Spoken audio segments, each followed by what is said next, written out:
All right, welcome everyone. This is the Miracles course.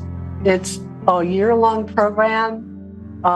We fit the content of the course in tune with the seasons of nature. And right now we're in the winter season of February. And because of that, you know, really because of kind of the emphasis on love, whether we like it or not, that happens this month in February with Valentine's Day and all the commercialism around Valentine's Day. We can't just throw a rock without seeing a little display of hearts and flowers and, you know, you know what I'm talking about. So I like to give attention to love and to the heart and to taking our experience of love up a couple of notches. So the emphasis of this lesson is on refining the vibration of energy that emanates from us, usually in an unconscious way, and draws to us people and interactions and experiences that match it, for better and worse.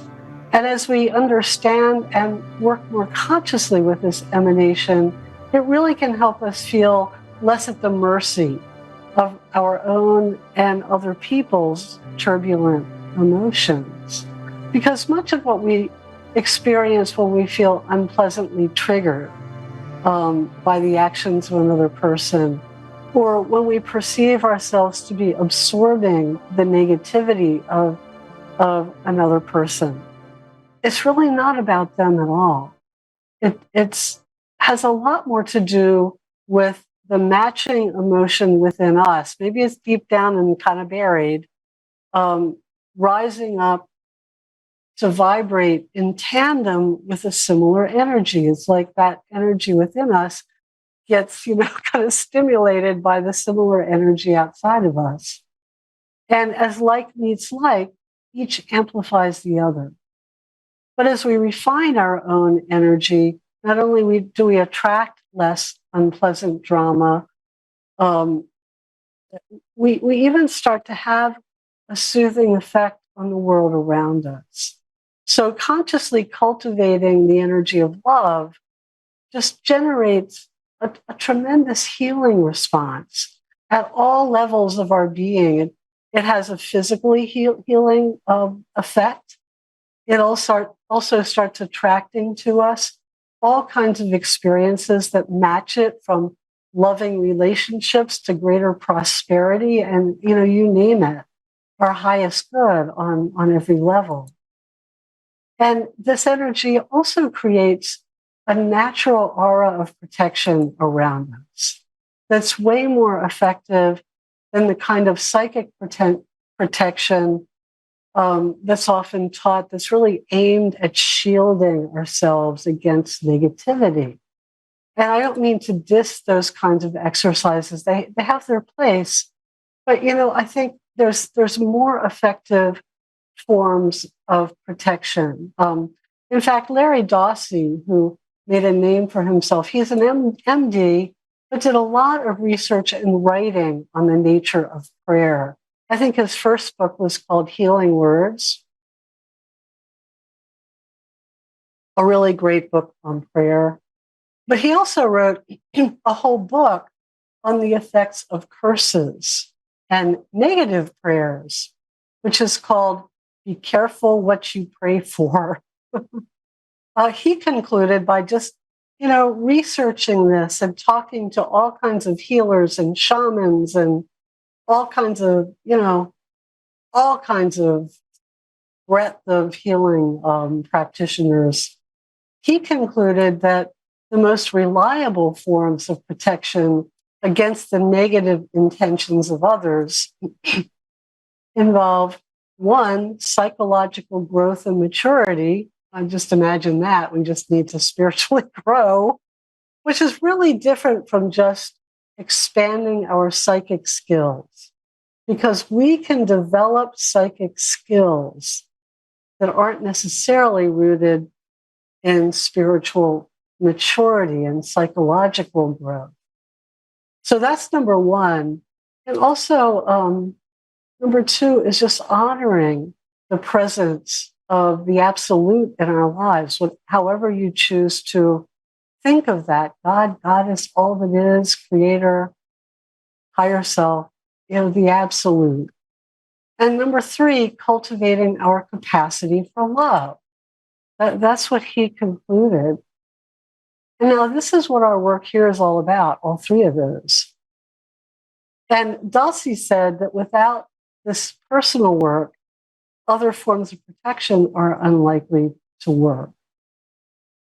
So, as I said, we're getting close to Valentine's Day, and everywhere we look, there are hearts and flowers and roses.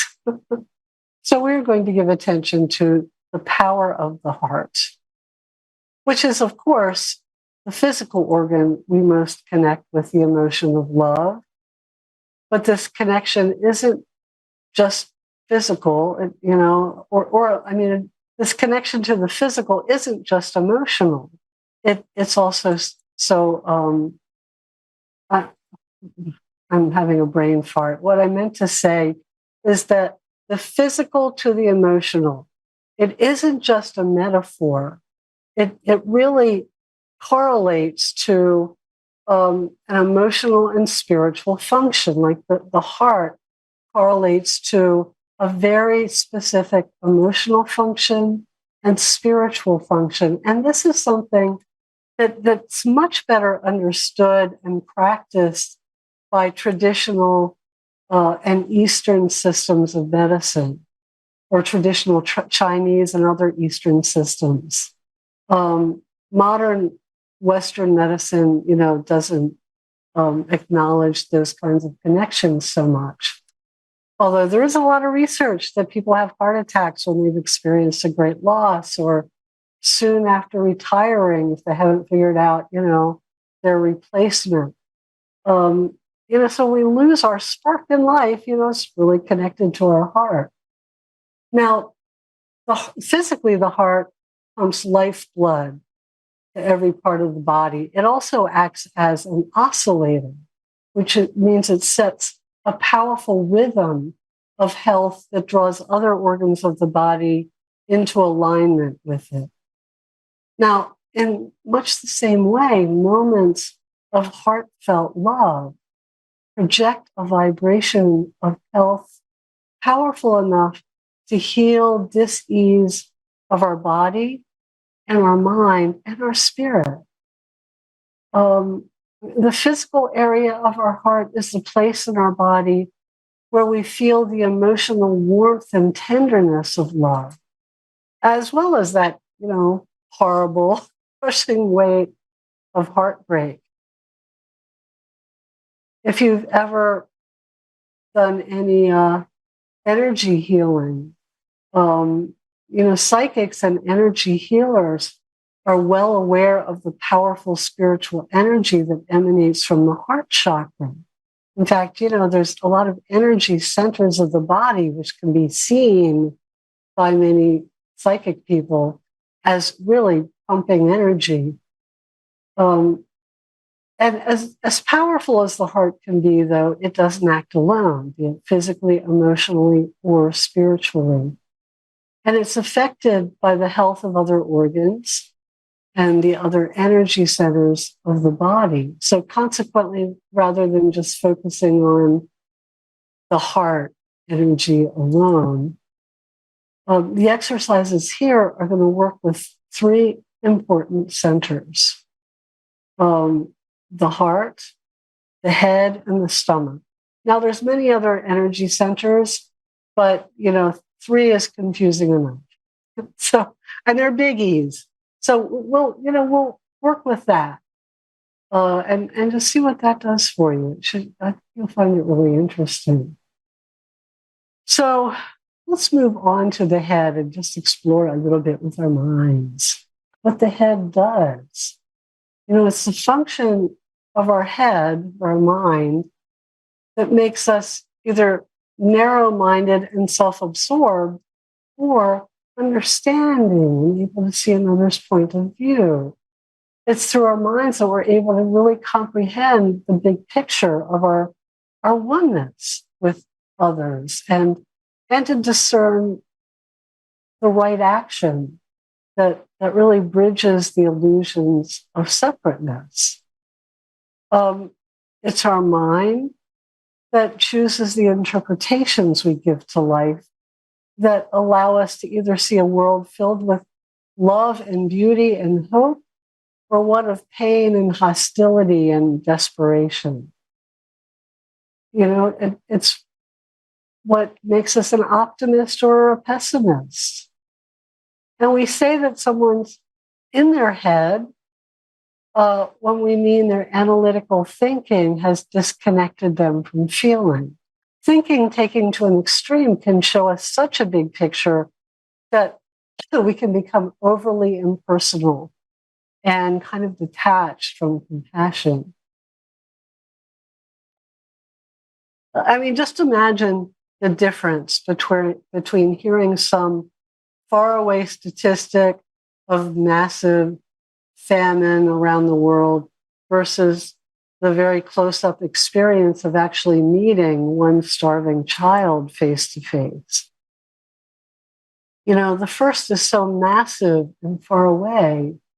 It's easy not to, feel a lot or be moved to action, while the latter, I mean, it's wrenching. You can't help but evoke, a powerful response. And now, while our mind can disconnect us from our natural inclination to love, it's also the mind that decides, and this is important, whether or not it just makes sense to love. And until we can see the reason to love, like love is going to do more for us than just, crush us like a bug, you need to kind of see, what is love going to do for me? The reason of it all. Until we can see the reason for love, it can be more difficult to mobilize our will to love. And without will, we might think love is a good idea, but it can remain hypothetical. And we fail to act in the direction of love. So clearly, the experience of heartfelt love can either be supported or undermined by our thinking. So, enough about the head. Let's move on to our gut or gut. Our stomach is where we register all kinds of big, raw emotions. And just as we feel that, warm, fuzzy tenderness in our chest, when we feel empowered and successful, we'll have a big feeling in our stomach. Just think when you go, yes! Where do you feel that? Like, in your stomach. And furthermore, we say our intuition speaks to us through our gut feelings. That there's something quite literal about that. We also might say we feel socked in the gut by unpleasant surprises. There's something kind of literal about that. Or we might say we can't stomach something or have no stomach for a distasteful experience. Any number of powerful emotions that hook us and leave us feeling drained: anger, jealousy, judgment, anxiety, just to name a few, register in the stomach. And too much of this can literally just, eat away at the physical organ, resulting in ulcers and other stomach issues. And if we're easily affected by the feelings of others, like if we are the person who just, goes into deep despair at the hearing on the news of something on the other side of the world, it's not that we're absorbing emotion, even if it's just one other person or, a big group of people. It's that we're joining with them at an energy level that's also very active and loud in us. The big raw feelings of the center can easily drown out the more subtle vibration of the heart. I mean, just think of it this way. Imagine you're listening to the most beautiful symphony. You might have it on, your surround sound, and then right outside your window, there's a car horn that just goes on. Meow, meow, meow. What's going to capture your attention? What's going to be the bigger thing in your, aren't you, it's probably more likely to, like, you get irritated, like you go right down to the gut instead of in that, uplifted, ethereal place of the music. That's kind of how it works. Big emotions can be like that car horn just blatting right outside your window when you're just trying to meditate and send yourself into the ethers. So for love to be the most powerful, the heart, the head, and the stomach need to work together. The mind makes sense of love and directs our will center to act in alignment with love. And at its best, the stomach, think of it, it's an organ of digestion, physically and energetically. And it's able to transform the raw ingredients of food or emotion into usable energy. And the energy then generated in the stomach as it's transformed will fuel an intention set by the head. The head's intention just don't turn into action until they get the will, the power of our gut, that desire to move forward. And that could work in a fearful direction or a loving one, depending on what's, catching the attention of our mind and our guts. So think of it this way. The mind steers the course, giving sensible directions, or at least directions that make sense to us at the time. The stomach generates power by turning raw materials into usable energy, whether it's to move toward love or to move toward flight or fight or defense.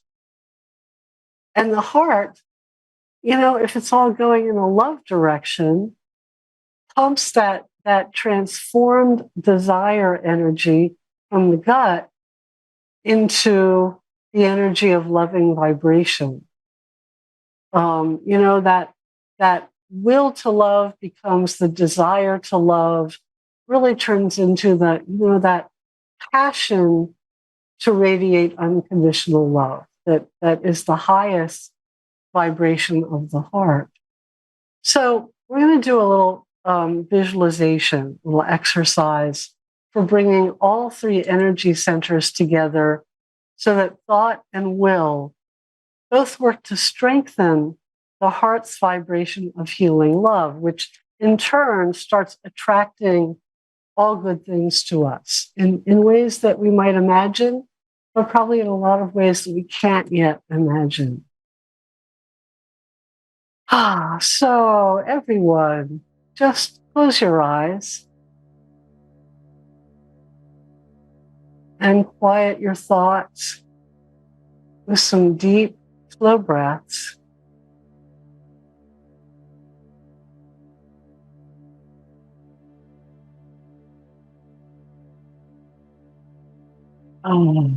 Just inhale deeply and exhale just as deeply.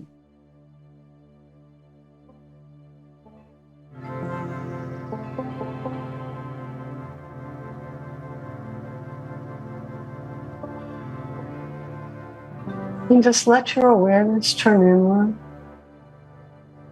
and direct your attention to your heart. And just picture there a beautiful source of light.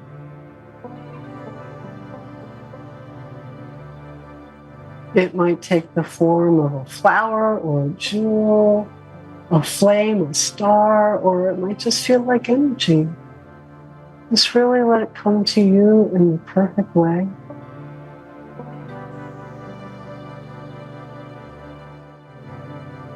And as you give it attention, it gets brighter and stronger.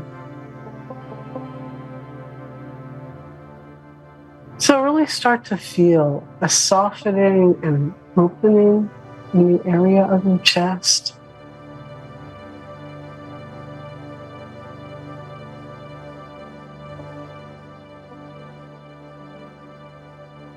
And just let the light from your heart just softly radiate to your whole body. So you feel aware of tension and armoring throughout your whole body that you didn't even know was there. Start to release. A steady pulse of light fills you with peace and a deep sense of well-being. And this heart energy is very healing, so just take a moment to bask in it.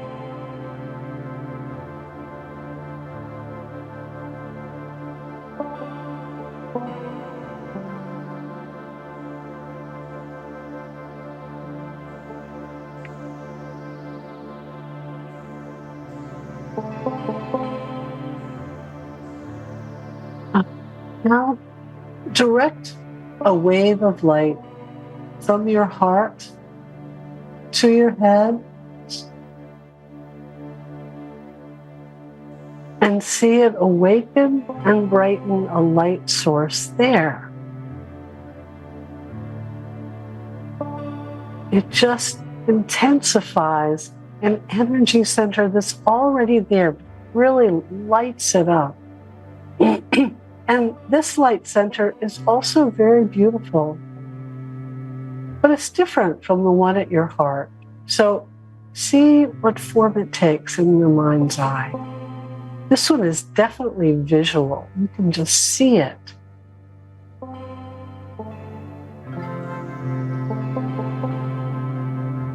And as it becomes brighter, your vision and your clarity and your understanding sharpen. You're able to see the whole of your life all at once. Instead of the ant's eye view, you can't see what lies beyond the next blade of grass. You're transported to this just great, lofty perspective. And you can see the eagle's eye view from high above. And you see how everything is interrelated. And from this perspective, obstacles look much smaller. And you can see things that seem so important from down below now look pretty insignificant in the context of the bigger picture. And to further energize this center, recall times in your life when you suddenly got it and were able to see the resolution to a problem that had seemed unsolvable, or you received creative inspiration that just seemed to come out of nowhere all at once, or you suddenly recognized options that were just previously invisible. You know, and as you remember these moments, just let the whole feeling and exhilaration of that experience just kind of wash over you. Just really experience that, what that aha is all about. And if there's some area of life now for you where you particularly want clarity or inspiration, bring it lightly to mind. Look at it from high above as just a small piece of your whole life.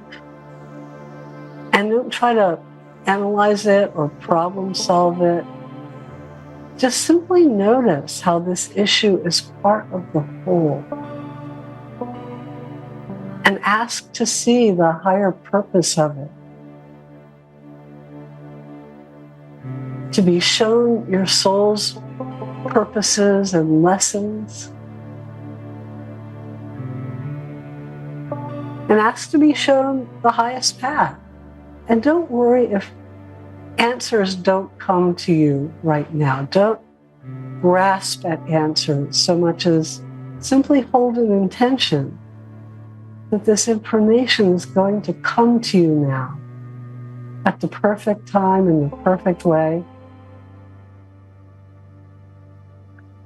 And let it go. Don't be attached to answers. Know that all you need to do is ask. and it will be shown to you. And now, from this place of wisdom at your head, see the higher purpose of love. See how love magnetizes good and repels harm.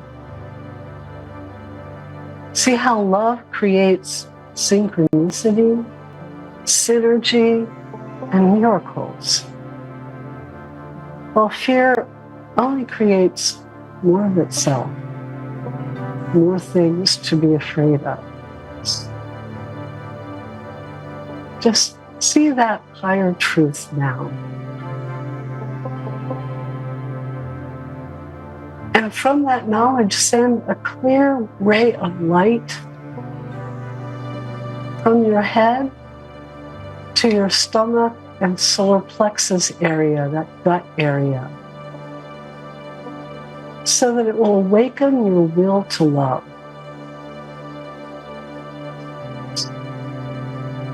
And send in this beam of light the higher vision and wisdom of choosing love in every moment. And you might even picture your mind as a calm, wise teacher, a wise professor or Yoda within, offering instruction to the being of your solar plexus, which is more emotional and susceptible to alarm,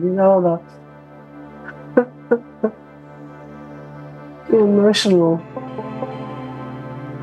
inner beast. Imagine your head now is this wisdom, just taking that part of you by the hand and showing the higher truth and calming it down with that vision. And imagine the energy center at your stomach becoming bright and beautiful. And picture this center maybe as a container, maybe a cauldron or some kind of vessel capable of alchemical transformation. And if there's any fear or resentment or pain or judgment or other emotion that tends to pop up a lot for you and get in the way of love, imagine it now all being drawn in to this vessel at your stomach. And now, having awakened your will to love, see all these emotions now being changed. Very much like food is changed in the organ of your stomach. It goes in as just raw chunks of stuff. And just imagine the raw power of turbulent emotions now being broken down and transformed into usable energy. Just like food is, the pain of them disappears, the power and energy of them remains. And if you do this in a big way, you can even feel ripples of emotion through your body. And if you feel any of that, just open to the sensation of every emotion. Don't judge it as a good one or a bad one. Don't try to analyze them or stop them. And just let this digestion take on a life of its own. See what it looks like to you. See what it feels like.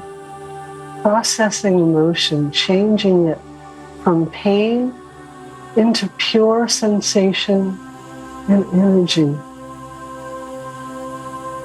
And let this continue until the sensation at your stomach is relaxed and peaceful.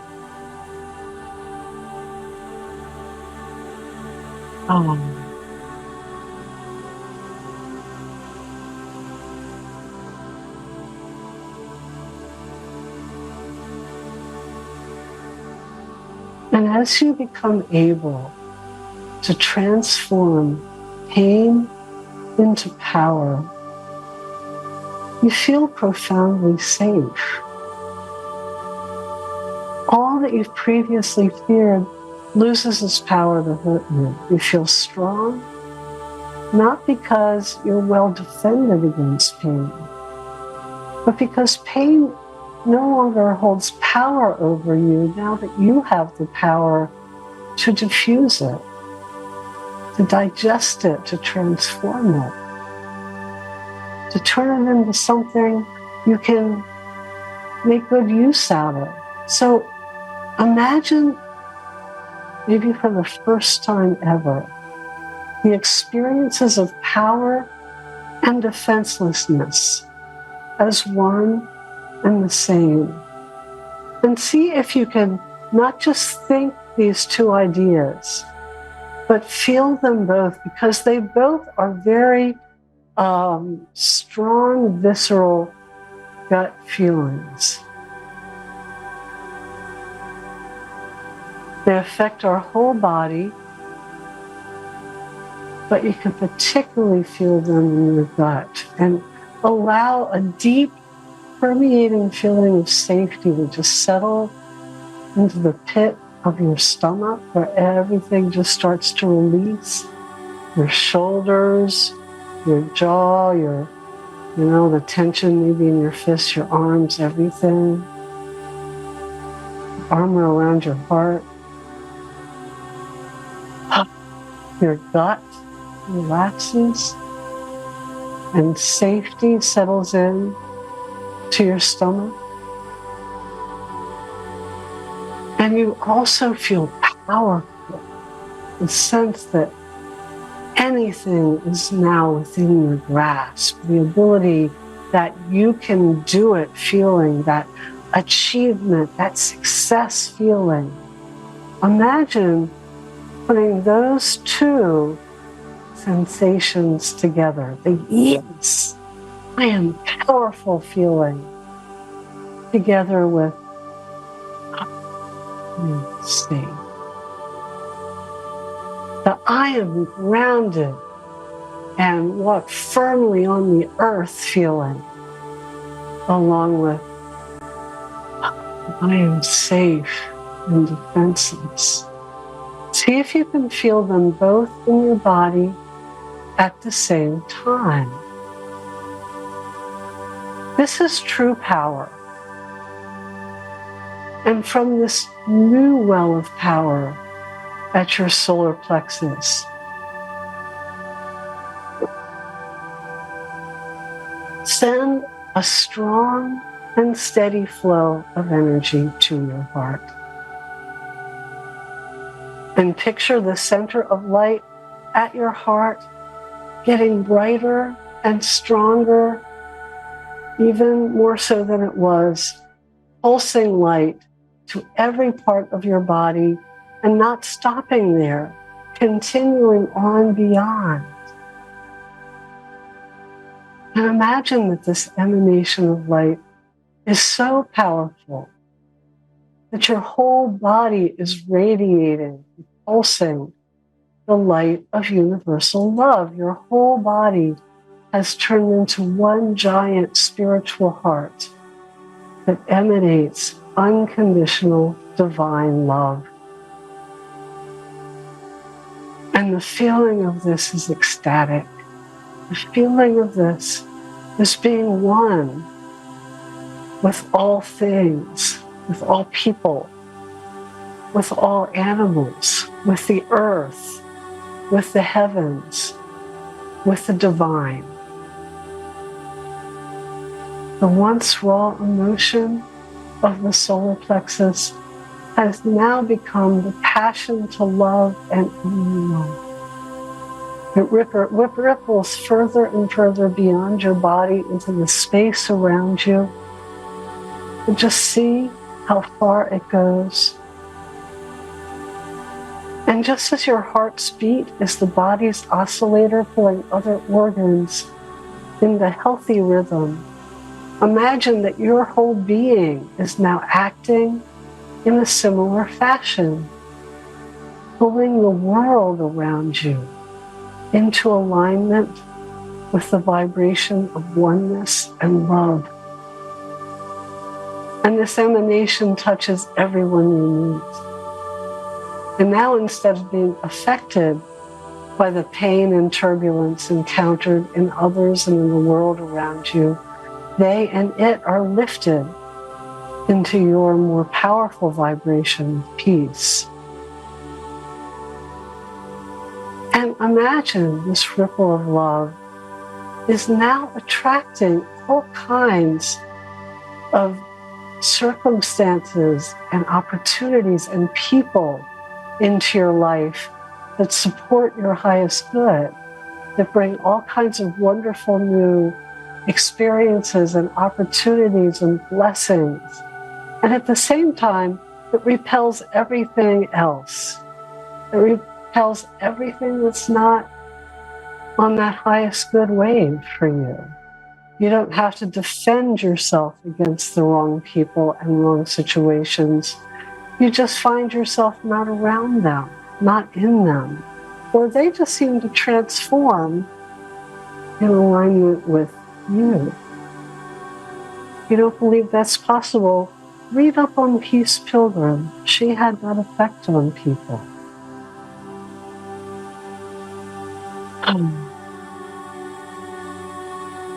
So feel yourself completely safe and at peace at the center of this powerful emanation of light. It shines from you effortlessly in the same way the sun shines, simply because it's your nature to do so.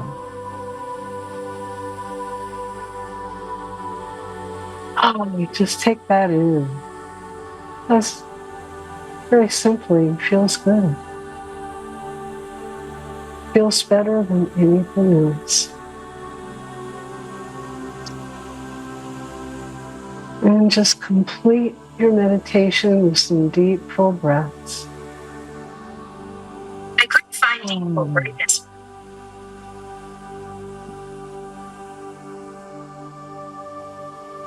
And just return to a normal waking consciousness, feeling refreshed and alert. Maybe you all heard my Siri bringing us back to a normal waking state. I'm sorry about that. I didn't want you to get that normal that fast. So let me just go over what we just did.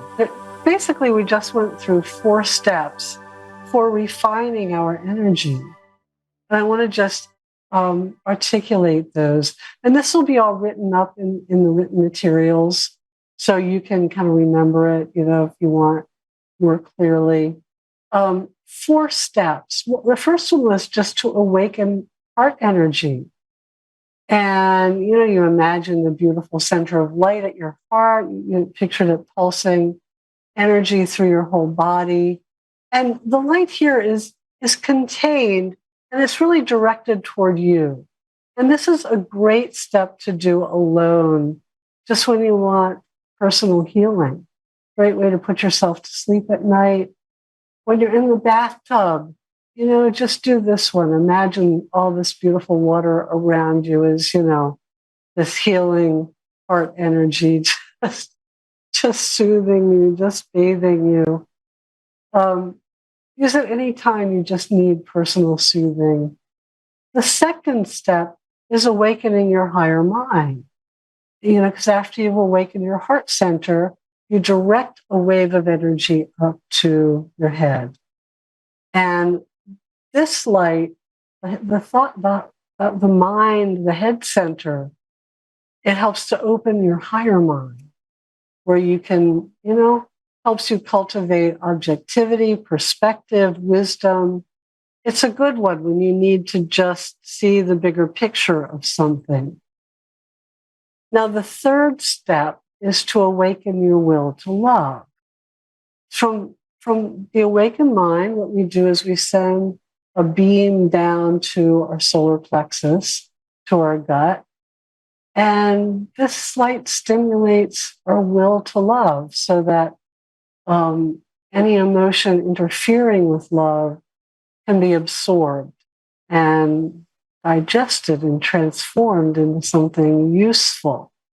So that means anytime we feel kind of immersed in conflict, or like we're absorbing other people's, negativity, even though it really is just a vibration of some of our own emotion. When we're feeling triggered in any way, or stuck, or just yuck emotion, it's good to go all the way to the third step and just let it all be transformed in your solar plexus. And the fourth step is to take that emotion and send it upward back into the heart. So it becomes this passionate desire to extend unconditional love, to act in the name of love, which is step 4. Fuel the heart with the power to love. You just send it up. And then you imagine that fuel from the gut just turning into a lovely heart pulsation that just extends outward beyond your body, forming both magnetic and protective aura of love and light and healing all around you, so that you're both calling to you magnetically all the good in life and repelling all that isn't for your good. This is a great step to use, as a walking meditation as you go about your day, or in any situations where you want to raise the vibration of the world around you. If you're going into a difficult meeting at work, it's kind of a good one to do right before, or even during, if you see two people like, just imagine practicing. There's nothing you can really do except, hold your tongue. Just do this vibrational meditation. See what happens. So this week's practice is to work with these steps until they become easy and natural. This process for refining love energy is going to be a building block for the next 2 lessons. We're going to do some more work in very specific ways with some of these same steps. So just spend the week working with the visualization in whatever way is best for you. You can listen to the recorded meditation daily. Just go on my website. You'll find just this meditation recorded and kind of a nice recording of it.